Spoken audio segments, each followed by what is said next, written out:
12.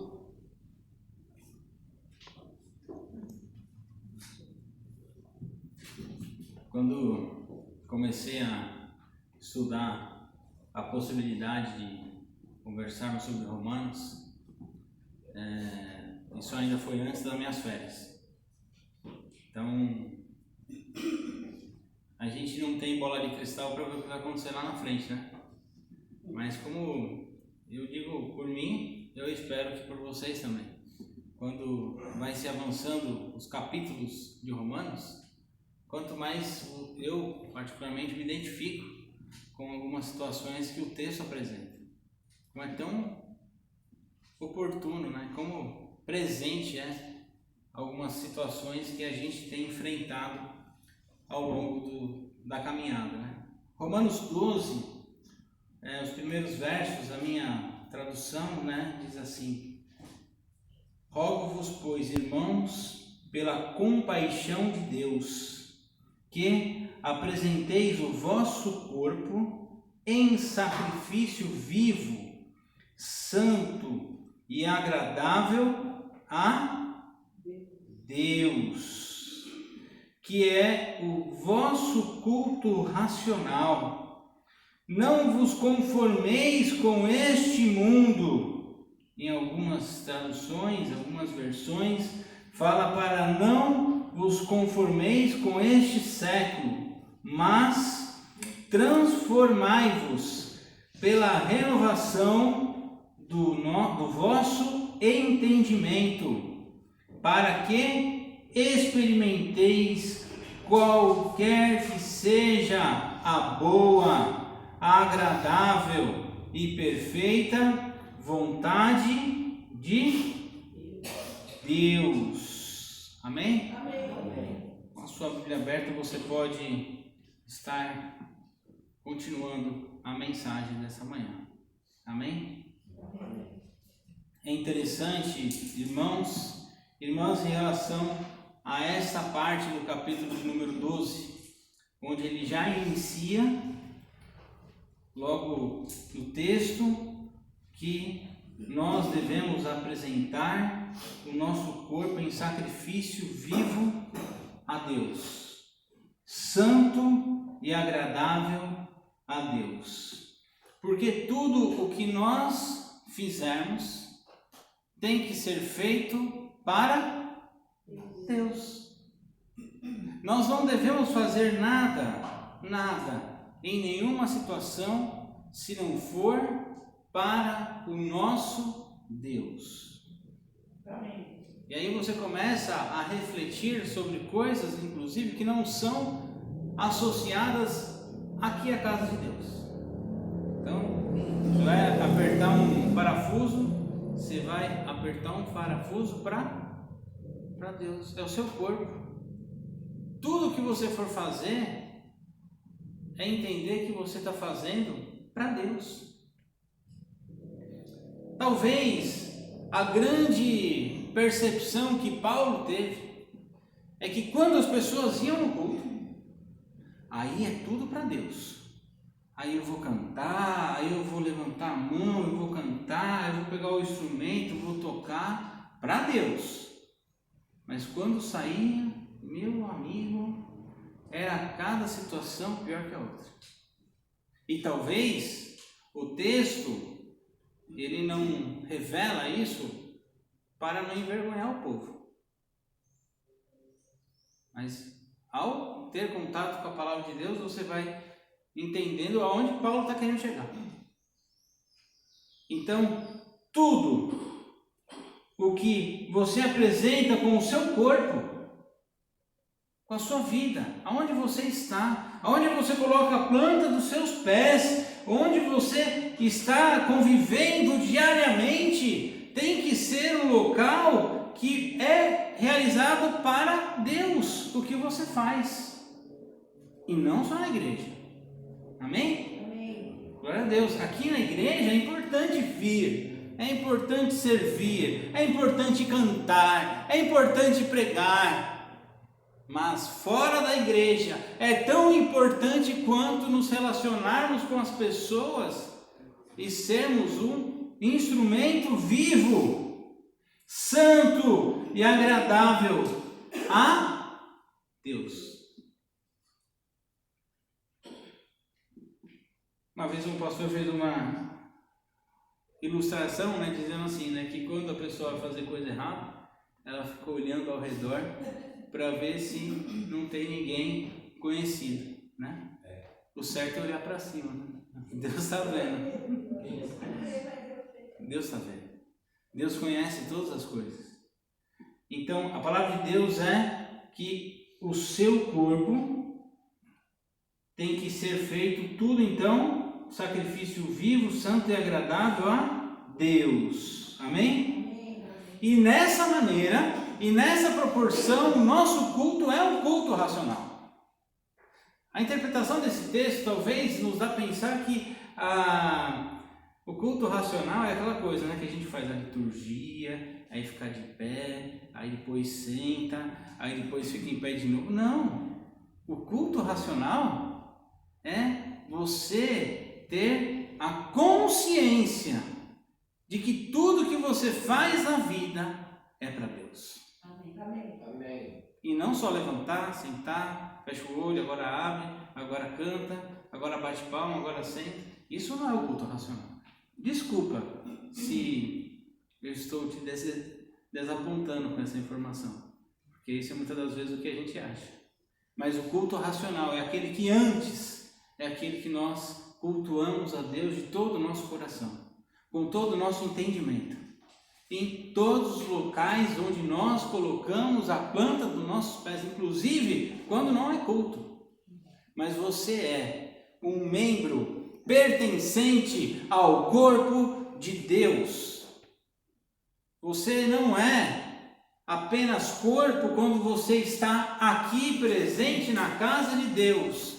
Você não é apenas corpo quando você está cantando, tocando, participando do grupo de louvor. Mas quando o resto do culto e o resto da sua vida não está acontecendo nada que é relacionado ao louvor, você está fora. Não! Todos os locais onde você estiver, você é corpo. Você é tão importante quanto todos os outros. Então, assim, temos a condição de prestarmos o nosso culto racional. Porque nós não deixamos de ser cristãos quando nós estamos fora da casa de Deus. Aqui é porque eu estou doente, viu? Eu venho aqui para pedir para Deus manter meu corpo bom, para parar a dor no meu corpo, viu? Versículo de número 2, aqui comigo, pessoal. Conforme, não vos conformeis com este mundo, não vos conformeis com este século. Bom, aqui talvez já dá uma série de conotações importantes que nós temos que pensar nos nossos dias. Não se conformar com o tempo presente. Vivemos, irmãos, talvez, eu acho que essa semana vai ser a mais difícil de todos nós. E eu não sei você, mas aonde você se relaciona, o tema política nunca foi tão assim forte, tão intenso. Nunca foi tão dito em redes sociais, nunca foi dito em grupos de WhatsApp, aliás, grupos sendo criados só para conversar e discutir sobre a política. E talvez alguns grupos querendo te induzir a quem você tem que votar. Não vote no candidato A ou vote no candidato B. E eu fico pensando, irmãos e irmãs, a igreja no meio deste contexto. Amém? O contexto da igreja, ele não deveria, infelizmente, direcionar aonde a pessoa vai votar. O púlpito não deveria ser um palanque político para nenhum lado. A igreja deve direcionar o povo de Deus a caminhar diante da palavra de Deus. E quando nós somos um povo pertencente a um grupo que são chamados cristãos, a nossa motivação é anunciar a palavra de Deus. E é por isso que você não se conforma com este mundo e você não se conforma com este século e você anuncia a palavra de Deus para outras pessoas que devem conhecer a palavra de Deus. Tem grupos, inclusive, que tem meta. Você tem a meta de hoje que você tem que levar mais uma pessoa para o candidato. E eu fico pensando, por que nós cristãos não fazemos essa meta para anunciar a palavra de Deus, Jesus Cristo, para outras pessoas que ainda não conhecem a Jesus Cristo? Ainda outras pessoas que podem até ter ouvido falar algum dia sobre Jesus. Mas por que você não tem essa mesma intensidade de anunciar a palavra de Deus? Porque você se conforma com esse tempo presente, onde apenas se discutem os candidatos, a quem tem que ser votado, a quem não tem que ser votado, e abandona esta intensidade de fazer as coisas de Deus. Eu não consigo entender. E eu não consigo entender líderes, pastores, usando os seus espaços públicos, como as redes sociais, para apenas fazer palanque político e esquecer a palavra de Deus. E ainda usar a palavra de Deus como pretexto com as coisas que são do reino. E esquece, pega o texto, usa para ainda alimentar o seu discurso, o seu candidato. Agora pasmem. Há uma onda que eu fiquei muito preocupado. E essa eu queria compartilhar com a igreja. Independente de qualquer coisa, eu já queria dizer que eu abomino essa mentalidade. A palavra de Deus abomina. Então logo eu também abomino. O discurso agora é o seguinte: se o seu pastor não pensa como você tem que trocar de igreja. Vai ficar um. Se o seu pastor ele está apoiando um candidato que não é aquele que a gente está apoiando, você tem que se rebelar com esse pastor. Irmãos, isso é demoníaco. Porque nós, como servos de Deus, temos que ter o respeito com os pastores que estudam, que se preparam, que são consagrados ao sagrado ministério. E se ainda este pastor pecar, se este pastor errar, você tem compaixão com a vida deste homem ou dessa mulher, porque ele é tão filho de Deus quanto você. E talvez nós esquecemos disso. E aí as pessoas usam trechos bíblicos para argumentar que temos que se rebelar com os pastores. Isso não é de Deus.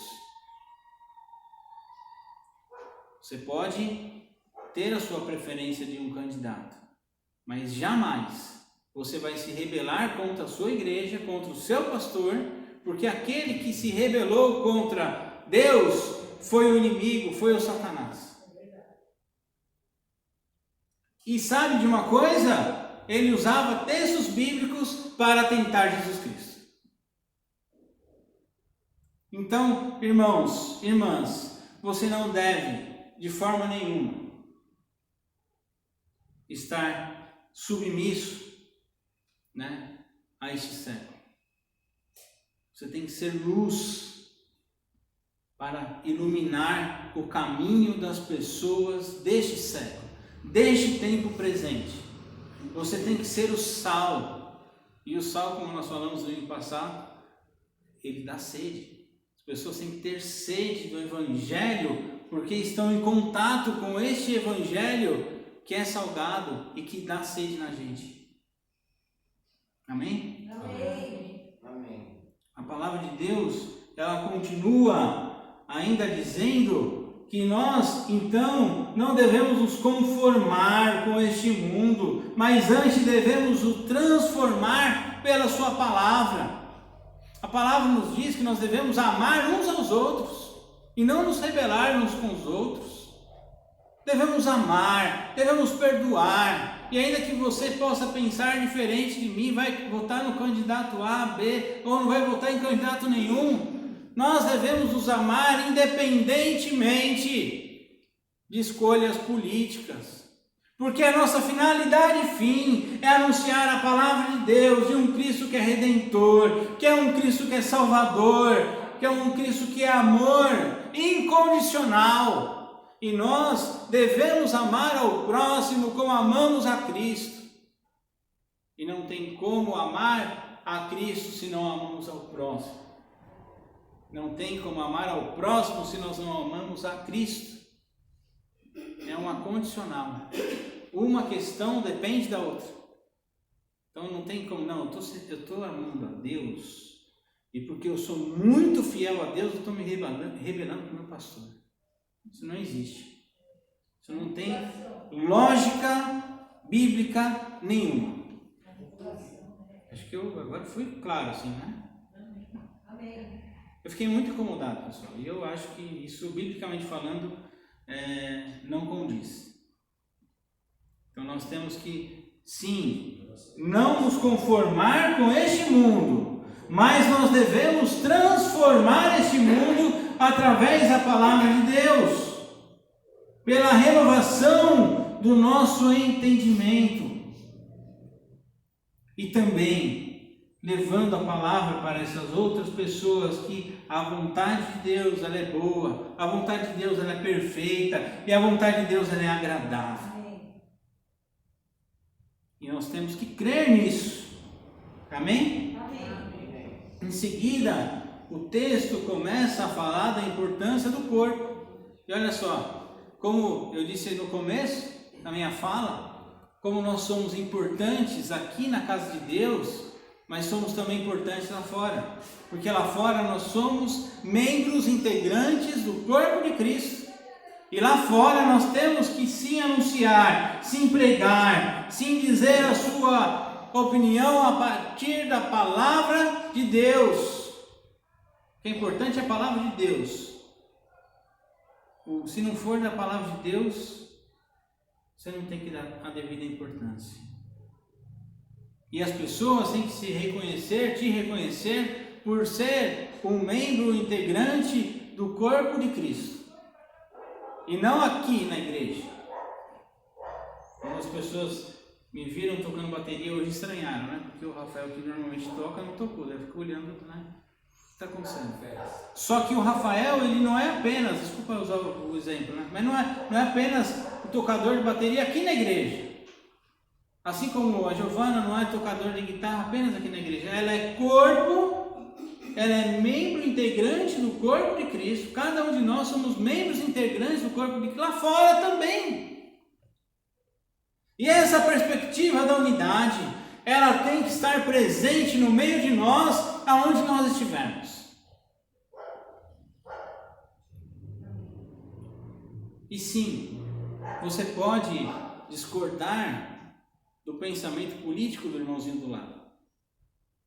Mas o mais relevante é a unidade do Cristo que nos guia, da unidade do Cristo que é o Redentor, que nos amou e que nos ama e que perdoa os nossos pecados e que nos purifica de todas as transgressões e injustiças que possamos até cometer, porque Ele nos ama. E é um bem maior, é um amor maior que nos guia. E é isso que tem que ser o carro-chefe da nossa agenda como igreja. Dessa unidade, deste amor, desse senso coletivo, deste Cristo que nos ama. Porque quando somos guiados pela palavra de Deus, temos muito mais probabilidade de acertar do que errar. Quando fazemos as coisas para Deus, quando queremos saber a vontade de Deus que é boa, perfeita e agradável, quando caminhamos em unidade de pensamento com os irmãos e com as irmãs, temos muito mais probabilidade de estarmos no caminho certo. Amém? Amém. No versículo de número 9 fala que este amor não pode ser um amor de fingimento, tem que ser um amor sincero, amar verdadeiramente uns aos outros. Não é fazer média. Não é fazer ali a social. Não, eu estou aqui porque eu, sabe como é, né? Sou crente e tal. Não. Este amor não pode ser fingido. O amor é sincero. Não é, eu vou fazer aqui para agradar só. Não. Nós nos relacionamos uns com os outros porque amamos uns com os outros. Amém. Isso tem que ser sincero, verdadeiro, da parte de Deus para conosco, e de nós para com Deus, e de nós para com os nossos irmãos e com as nossas irmãs. É na mesma medida, na mesma proporção. O amor que você tem com o seu irmão tem que ser tão sincero quanto é o amor de Deus para com você. E o amor que você tem com o seu irmão tem que ser tão sincero quanto você tem com Deus. Aí é difícil, né? A palavra está falando isso. O amor não pode ser fingido. E por isso nós devemos amar então uns aos outros. Essa mensagem do amor incondicional é a essência do Evangelho. É entender que o outro ou a outra pessoa é tão pecador quanto você. E que você não está acima de nenhuma situação para ainda execrar a pessoa, para falar mal da pessoa. Você tem que orar por ela. É fácil falar, não, aquele lá não tem jeito. É fácil. É fácil falar, olha, para aquele lá não tem mais salvação. É fácil. Porque nós viramos as costas e deixamos a pessoa, abandonamos as pessoas. É fácil. É fácil olhar o erro da outra pessoa e falar assim, não, eu estou saindo dessa igreja porque eu não concordo com o que o pastor está fazendo. É fácil. Difícil é amar. Difícil é compreender, difícil é dar o seu ombro amigo, difícil é você orar pela pessoa do seu lado que você não concorda. Mas é isso que temos que fazer. É orar, é estar em oração, é amar a outra pessoa incondicionalmente. Se fosse você errando, pecando, você queria que virassem as costas para você? Certamente não. Então, quando alguma pessoa estiver no abismo, não vire as costas. Ore por essa pessoa. Ah, mas aquela pessoa não tem jeito. Tem jeito. Em Cristo Jesus, todos os nossos pecados foram perdoados. Então basta algumas pessoas voltarem a trilhar este caminho.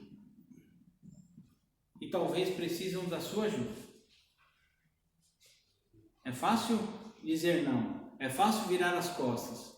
É fácil você ridicularizar o erro do outro. Mas quão difícil é viver em unidade. Quão difícil é que essa unidade seja baseada no amor de Deus para conosco e do nosso amor para com Deus. E que essa unidade seja também presente entre os irmãos e entre as irmãs da Igreja de Vila Santa Maria. Amém? Que Deus nos abençoe com a tua palavra. Amém? Eu queria